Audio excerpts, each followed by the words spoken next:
નમસ્કાર દોસ્તો, આપ જોઈ રહ્યા છો સાયક્લોપીડિયા સંચાલિત નવસારી લાઈવ। નવસારી જિલ્લામાં સ્થાનિક સ્વરાજ્યની ચૂંટણી યોજાઈ ગઈ અને એ ચૂંટણીમાં ભારતીય જનતા પાર્ટીનો ભવ્ય વિજય થયો। ભારતીય જનતા પાર્ટી સત્તા હાંસલ કરવા માટે કટિબદ્ધતા હોય છે, પરંતુ હવે ખરો ખેલ શરૂ થયો છે અને એ ખેલ થયું છે કે હવે આ તમામ જે સેના છે, વિજેતા સેના છે, એનો સેનાપતિ કોણ હશે? હા, નવસારી મહાનગરપાલિકાનો પ્રથમ મેયર કોણ હશે, સાથે સાથે ગંદાવી નગરપાલિકાના પ્રમુખ કોણ હશે અને નવસારી જિલ્લા પંચાયત કે જે એક કેબિનેટ કક્ષાનું સ્થાન હોય છે એનો પ્રમુખ કોણ હશે અને નવસારીની 6 તાલુકા પંચાયતમાં પણ ભારતીય જનતા પાર્ટીની જે વિજેતા ટીમો સીટો છે એમાંથી કોને પ્રમુખ બનાવવામાં આવશે? આમ તો રોસ્ટર પ્રમાણે તમામ સીટો રિઝર્વ છે, પણ એક એક સીટ પર પણ અનેક દાવેદારો હોય છે। ત્યારે ભારતીય જનતા પાર્ટીની એક પરંપરા રહી છે, આંતરિક લોકશાહીનો દર્શન ભારતીય જનતા પાર્ટી કરાવે છે। ભલે સેન્સ લેવામાં આવે છે, પછી સેન્સને યોગ્ય રીતે સેન્સ કરવામાં આવે છે કે પછી નોનસેન્સ રીતે લેવામાં આવે છે, એ ક્યારેક ક્યારેક અલગ અલગ પરિણામો આવતા હોય છે, પરંતુ તેમ છતાંય એક ભારતીય જનતા પાર્ટીની એક પરંપરા રહી છે કે નિરીક્ષકો આવે છે અને એ સેન્સ લે છે કે તમામ લોકો જેને દાવો કરવો હોય તે પોતાનો દાવો રજૂ કરે છે, સાથે સાથે સભ્યો અને અન્ય લોકોનો સેન્સ લેવાનો છે। આપ જોઈ રહ્યા છો તે રીતે પ્રદેશ કક્ષાએથી અહીંયા 3 નિરીક્ષકોને મોકલવામાં આવ્યા છે। 3 નિરીક્ષકોની જે અને ભારતીય જનતા પાર્ટીની પરંપરા રહી છે, લગભગ જે નિરીક્ષકો આવતા હોય છે એમાં 33% અનામત મહિલા અનામત હોય છે એટલે એક મહિલા લગભગ નિશ્ચિત રીતે આવતા હોય છે। તે રીતે આ 3 ચહેરાઓ હવે નવસારી શહેર, નવસારી જિલ્લામાં ભારતીય જનતા પાર્ટીના સુકાનીઓ કોણ બનશે એ નિશ્ચિત કરવાનું કામ એમનું છે। ઠીકડું આમના માથે ઢોળાયું છે। જો સારા નેતા મળશે તો જસ એમને જશે અને ખરાબ નેતા મળશે તો પણ ચોક્કસ આપણે એમના નિમિત્ત બનાવીશું કે આ લોકો જ આપણા માથે ચૂકી ગયા હતા। ત્યારે પૂછવાનો પ્રયાસ કરીશું, બેન, કેવી રહી સેન્સ પ્રક્રિયા અને કેવું? કારણ કે ભારતીય જનતા પાર્ટી આમ તો શિસ્તની પાર્ટી કહેવાય છે, બીજે બધે જતા હોય ત્યારે સેન્સ પ્રક્રિયામાં એવું ન્યુસન્સ વેલ્યુ આવી જતું હોય છે, અહીંયા કેવી રહી? ભારતીય જનતા પાર્ટી હંમેશા સેન્સ પ્રક્રિયામાં નિષ્ઠાવાન કાર્યકર્તાઓ, યોગ્યતા, એમનું શિક્ષણની જે કંઈ યોગ્યતા હોય એ પાર્ટીલક્ષી યોગ્યતા, તમામ પાસાઓને ધ્યાનમાં રાખીને મેયર પદ માટે, જિલ્લા પંચાયતના અધ્યક્ષ માટે, તાલુકા પંચાયતના અધ્યક્ષ માટે, નગરપાલિકાના અધ્યક્ષ માટે પ્રક્રિયા આજે પૂર્ણ થઈ છે।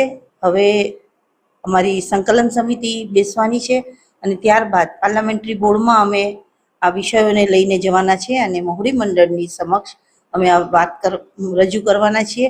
ત્યાંથી જે કંઈ નિર્ણય સર્વસંમતિ આવશે એ પ્રમાણે અમે આ પ્રક્રિયાને પૂર્ણ કરીશું। સોએબ, એક પીડી બાજુના છેડે આ છેડે છેક આવો અને પ્રક્રિયા લેવો, પછી એ પ્રક્રિયા કેવી રહી? આ બે છેડાના જોડાણ કેવા રહેશે? ચોક્કસ બેને જે રીતે કીધું એ પ્રમાણે ભારતીય જનતા પાર્ટીના કાર્યકર્તા જે ઉમેદવારો ચૂંટાયા છે, ભારતીય જનતા પાર્ટીના ક્યાંક ને ક્યાંક કાર્યકર્તાઓ રહ્યા છે। એની અંદરથી હવે સારા પ્રમુખ, કારોબારી અધ્યક્ષ, ઉપપ્રમુખ આ તે નક્કી કરવાનું છે। ચૂંટાયેલી પાંખે, પોતાના જ ચૂંટાયેલી પાંખે, પોતાના જ સભ્યોમાંથી એક નામ પ્રમુખ માટે, એક નામ ઉપપ્રમુખ માટે, કારોબારી અધ્યક્ષ માટે એ ચૂંટાયેલા સભ્યો જ નામ આપેલા છે અને એની અંદરથી હવે પાર્લામેન્ટરી બોર્ડ, અત્યારે અમારો સંકલન સમિતિ અહીંયા નવસારી જિલ્લાની સંકલન સમિતિ બેસશે। સંકલન સમિતિમાંથી સ્ક્રુટિનાઇઝ કર્યા પછી, પેનલો બનાવ્યા પછી એ નામ પાર્લામેન્ટરી બોર્ડમાં મોકલવામાં આવશે અને ત્યાર પછી ત્યાંથી પાર્લામેન્ટરી બોર્ડ નામો નક્કી કરીને અહીંયા મોકલી આપશે। સાહેબ, આમ તો પાક પકવવો બહુ ઈઝી હોય છે, પણ પછી એ પાક ખાવા લાયક કરવા બનાવે ચારણો બહુ મારવો પડે। જો ચારણો જરાક ક્યાંક ચારણામાં કાનું રહી ગયું હોય ને તો પછી કાકરો એ પાકમાં આવે, ખોરાકમાં। કેવો ચારણો માર્યો સાહેબ આપે? ભારતીય જનતા પાર્ટીની નીતિ પ્રમાણે કોઈ પણ પદ જ્યારે નક્કી કરવામાં આવે છે, પછી તાલુકા પંચાયત હોય, જિલ્લા પંચાયત હોય, નગરપાલિકા હોય કે મહાનગર હોય, પણ સંગઠનના તમામ સ્થાનિક કાર્યકરો, હોદ્દેદારો અને ચૂંટેલા લોકોને સાથે રાખીને એમની સાથે એમનો અભિપ્રાય લઈને એ અભિપ્રાય મુજબ જે 2-4 નામ આવ્યા એમાંથી યોગ્ય નામ નક્કી કરીને સંગઠન, અમારું મોવડી મંડળ એ નક્કી કરીને અમને આપે છે, જે જિલ્લા કક્ષાએથી જાહેરાત થતી હોય છે અને એ ટીમ આખી એ આગળ બધો વહીવટ કરતી હોય છે। સંગઠનના કાર્યકરો બધા અમે એવું માનીએ છીએ કે ખૂબ કેડર બેઝ આદમીઓ બધા હોય છે અને એને લઈને અત્યારે અમે જે સંગઠનની પ્રક્રિયા કરી એ સંગઠનની પ્રક્રિયામાં ક્યાંય કોઈ પણ જાતની ઉગ્રતા, કોઈ ઊંચાવા જે વાતચીત કે એવું ક્યાંય કોઈ થયું નથી અને દરેક જેણે જેણે અપેક્ષિત કાર્યકર્તાઓ હતા, ચૂંટાયેલા લોકો હતા, એ બધાએ પોતાનો અભિપ્રાય વ્યક્ત કર્યો છે અને અમને આશા છે કે અમે સાથે મળીને ખૂબ સારું કામ કરીશું અને જિલ્લો પણ પોતે રીતે બધું કામ સારું કરી શકશે. ચોક્કસ ભારતીય જનતા પાર્ટીના કાર્યકર્તાઓ એટલે કે ખેડૂતોએ ખેતી કરી છે, મતની ખેતી કરી છે અને મત મેળવ્યા છે.